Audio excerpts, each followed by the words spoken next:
By now, of course, you know what happened on Election Day 2012, but who does President Obama really have to thank for being reelected? To answer that question, we look to the more than 25,000 people who, after casting their ballot, subjected themselves to dozens of personal exit poll questions. We mined their answers to find this election's 7 most intriguing voter trends. Number 7, lower income means more votes for Obama. People with the smallest family income, less than $30,000 a year, chose Obama 62 to 36% over Governor Mitt Romney. The wealthiest voters, those making over $250,000, went for Romney by a 15% margin. But 71% of voters make less than $100,000 per year, and the majority of them voted to re-elect the president. Number 6, everything in moderation.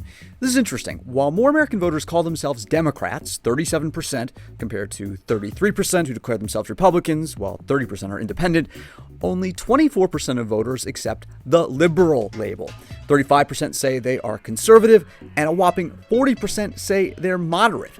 The president's advantage? Winning the majority of those self-described moderates. 56% chose him, while only 42% of moderates went for Romney. Number 5, less church means more votes for Obama. If you go to a religious service each week, you probably voted for Romney. In fact, 60% of the frequently religious picked Romney over Obama. And believe it or not, 42% of voters say they attend church services each week. Another 40% go occasionally, while 16% never attend. But Obama did well among the occasionally religious voters, winning 55% of their votes. And from non-religious voters, get this, 62%. All the single ladies. Obama scored a 10-point victory among women. Romney, an 8-point lead among men. But women are 53% of voters, while men are 47%.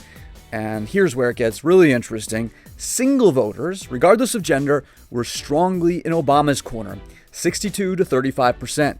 Romney was the favorite among married folk, 57 to 41%. Number 3, big city, big votes. Obama pretty much owned the urban vote, winning the votes of 61% of city dwellers. Romney took only 37%. Romney won the suburban vote, but only by 4 percentage points.